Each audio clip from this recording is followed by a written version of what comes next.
এই যে বন্ধুরা, তোমরা কি ভাবছো নৌকায় চেপে পদ্মার ওই পারে যাব বাংলাদেশ? না না, আলফিয়ার পাপা গেছে পদ্মার ইলিশ মাছ কিনতে। আর আমি বলেছিলাম একটুখানি ভিডিও করে আনবে, যেহেতু পদ্মা কোনোদিন দেখিনি আর ধারে কাছেও যায়নি। আর পদ্মার ওই পারে দেখতেই পাচ্ছ বাংলাদেশের একটু একটু আভাস পাওয়া যাচ্ছে, তাই না? তো খুব ভালো লাগছিল। আর এখন তো বাংলাদেশের অবস্থা খুবই খারাপ, শুধু বাংলাদেশের না, আমাদেরও দেশের অবস্থা খুবই খারাপ। একটা ইলিশ মাছ কিনতে এত দূরে আসার কোনো দরকারই ছিল না। একটা ইলিশ মাছের যা দাম, তো আমাদের পুরো মাছের মাছ মাংসের খরচা একদিনেই লেগে যাবে, তাই না? হ্যালো এভরিওয়ান, আসসালামু আলাইকুম। আরও একটি নতুন ব্লগে তোমাদের স্বাগত জানাই। আজকের ভিডিওটা যে যেখান থেকে দেখছো, আশা করছি তোমরা সবাই আল্লাহর রহমতে ভালো আছো, সুস্থ আছো। আমরাও ভালো আছি, সুস্থ আছি, আলহামদুলিল্লাহ। টাটকা ইলিশ কিনতে গিয়েও কিন্তু টাটকা ইলিশ পেলো না, শেষে পচা ইলিশই কিনতে হয়েছে। আর ফলের আশিপাশি কাজ, খাওয়া দাওয়া সব কিছু কমপ্লিট করে মেয়েকে পড়িয়েছি। কিছুক্ষণ পড়ানোর পরে ওর সব কিছু স্কুলে রেডি করে স্কুলে রেখে এসে এই যে রান্নাবান্না শুরু করেছি। আজকে রান্না করব আমি 5 তরকারি, মানে ঘরের মধ্যে একটা দুটো করে সবজি পড়েছিল, সেই সবজিগুলো একই সাথে আজকে রান্না করব। তো তার জন্য মশলা কষিয়ে নিয়েছি। আর এই যে সবজি আছে, লাল ডাঁটা আছে, বেগুন, আলু, কুমড়ো, পটল, আর তার সাথে এই যে শাকগুলোও নিয়ে নিয়েছি কিছুটা।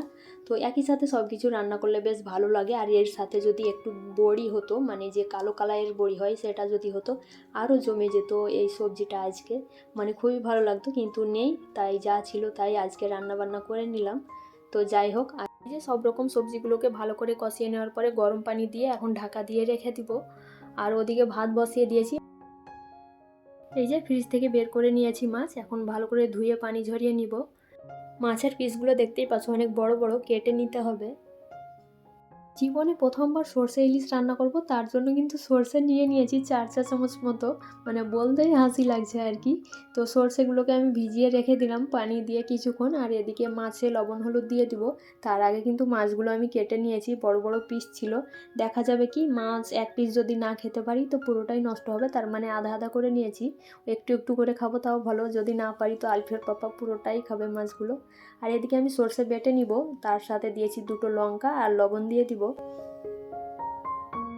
এই প্রথমবার সর্ষে ইলিশ রান্না করতে যাচ্ছি। সর্ষে ইলিশ রান্নায় যদি কোনো রকম ভুল হয়ে থাকে তোমরা কমেন্ট করে কিন্তু জানিয়ে দিও, মানে আমার ভুলটা ধরিয়ে দিও যে এরকমভাবে রান্না করে না, এরকমভাবে রান্না করতে হয়। তাহলে আমার কিন্তু অনেক বড় উপকার হয়, তোমাদের উপর একটা আশা রাখলাম আমি। তো গরম তেলের মধ্যে কি কি দিলাম তোমরা অবশ্যই দেখতে পেয়েছো, কালো জিরা, লঙ্কা গুঁড়ো, হলুদ গুঁড়ো আর একটা গোটা লঙ্কা। তারপরে একটু ভেজে নেওয়ার পরে মাছগুলো দিয়ে দিলাম। মাছগুলো একটুখানি নড়িয়ে দিচ্ছি, যেহেতু কড়াইটায় অনেক দিন ধরে কোনো কাজ করিনি, মানে কোনো রকম রান্না করিনি কড়াইটায়, তো তলে চিপকে যাচ্ছে হালকা হালকাভাবে। তো যাই হোক, খুব বেশি চিপকে যায়নি। আমি একটুখানি নড়িয়ে চড়িয়ে দিয়ে আর একটা পিস ছিল বাকি, সেটাও দিয়ে দিলাম। আর এই যে সর্ষে, এই সর্ষে পেস্ট করতে গিয়ে আমার পুরোপুরি নাজেহাল অবস্থা, কি বলবো। অল্প সর্ষে ছিল তাই আর বাটা হচ্ছিল না, তার সঙ্গে 2 চা চামচ মতো পোস্ত দিয়েছিলাম, তারপরে হয়েছে বাটা কোনো রকম। তো এই যে পানি দিয়ে ঘুলে আমি ছাকনা দিয়ে ছেঁকে নিচ্ছি, কিন্তু ছাকনাটা খুবই ঘন নেট, তাই ছাকা হচ্ছিল না ঠিকঠাক। সর্ষে পোস্ত বেশি করে পানি দিয়ে ঘুলে নিয়ে এই মাছের মধ্যে দিয়ে দিলাম। মাছগুলো কিন্তু ভাজার পরে তুলে রাখিনি। মাছগুলোকে এখন হালকা হাতে উল্টিয়ে পাল্টিয়ে দিব, যেহেতু মাছগুলো খুবই নরম, ভেঙে যাওয়ার ভয় বেশি। এখন কিন্তু গ্যাসের ফ্লেমটাকে মিডিয়াম টু লো করে রেখেছি, তা না হলে যে মাছের ঝোলটা আছে তাড়াতাড়ি শুকিয়ে যাবে। আর এই যে মাছ রান্না প্রায় 90% হয়ে গেছে, এখন কাঁচা লঙ্কা চিড়ে দিয়ে দিলাম। আর এখন 1 মিনিট মতো আবারও লো ফ্লেমে জাল করে নিচ্ছি।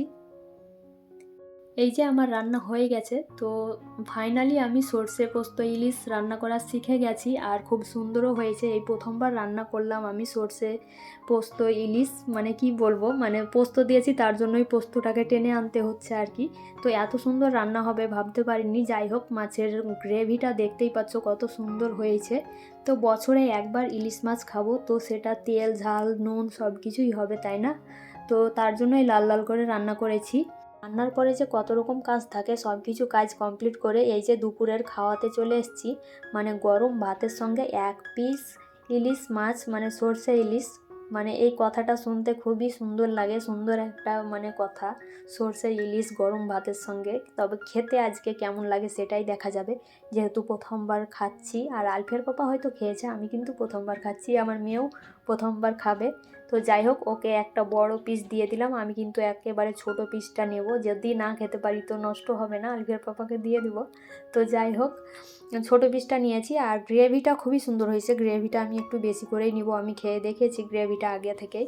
তো সেটাও নিলাম। তো একটু একটু করে নিচ্ছি, একেবারে ভাতের মধ্যে নিয়ে নেব না। আর ওই যে 5 তরকারি, ওটা তোমাদেরকে ভালো করে দেখাই হয়নি, অনেক ব্যস্ততার মধ্যে আজকে রান্না করেছি, কি বলবো। তো যাই হোক, আজকে আবার দ্বিতীয়বারের মতো স্বাদের অনুষ্ঠান করতে চলেছি। তোমরা ভিডিওর শেষ পর্যন্ত থেকো, স্বাদের ভিডিও তোমরা দেখতে পাবে, অনেক সুন্দর, অনেক ভালো লাগার একটা কাজ করবে আর কি। তো অনেক কিছু আয়োজন চলছে একে একে, আর এদিকে আমরা খাওয়া দাওয়া করছি। আগেই বলে দিই যে কার স্বাদের অনুষ্ঠান করতে চলেছি, মানে পাশের রুমের যে ভাবি এসছে তারই স্বাদের অনুষ্ঠান করব আমরা সন্ধেবেলায়, তোমাদের সঙ্গে সেটাই শেয়ার করব বললাম। তো এই যে সন্ধেবেলায় সব ফল নিয়ে বসেছি, এখন সব ছাড়িয়ে আমি সাজাবো প্লেটে প্লেটে। যে ভাবির স্বাদের অনুষ্ঠান করতে চলেছি আজকে, তো সেই ভাবির স্বাদ আরও একবার হয়েছে, মানে 7 মাসে হয়ে গেছে, বাড়ি গিয়েছিল তখন। আর এই ভাড়া বাড়ি এসেছে, তো ভাড়া বাড়িতে আরও একবার স্বাদের অনুষ্ঠান না করলে মানাচ্ছিল না আর কি। মানে বাড়িতে যে বাচ্চাগুলো আছে সে তারা খেপিয়ে দিচ্ছে, মানে স্বাদ কবে হবে কবে হবে এরকম করে। তার জন্যই ছোট্ট করে একটা অনুষ্ঠান করতে চলেছি সন্ধেবেলায়। আর এই যে এখানে বিরিয়ানি, ফল থেকে শুরু করে সব কিছু আছে। আর ভাবির প্রথম অক্ষরটা পায়েসের উপরে লিখে দিয়েছি। সব কিছু সাজানো গোছানো হয়ে গেছে, শুধু আমরা বাকি আছি। আমরা এখন সাজুগুজু করব, বাচ্চাদেরকে সাজুগুজু করাবো। প্রত্যেকটা ভিডিওতে যে কমন কথাগুলো বলে থাকি আজকেও সেটা বলতে যাচ্ছি। আজকের ভিডিওটার কোনো অংশ যদি তোমাদের ভালো লেগে থাকে তো প্লিজ একটা লাইক, শেয়ার, কমেন্ট করে দিও। আর তোমরা যদি আমার চ্যানেলে নতুন হয়ে থাকো, আমার চ্যানেলটিকে সাবস্ক্রাইব করে নিয়ে পাশের বেল বাটনটি অল করে দিও, যাতে করে ভিডিও ছাড়ার সঙ্গে সঙ্গে তোমাদের কাছে গিয়ে আগে পৌঁছবে।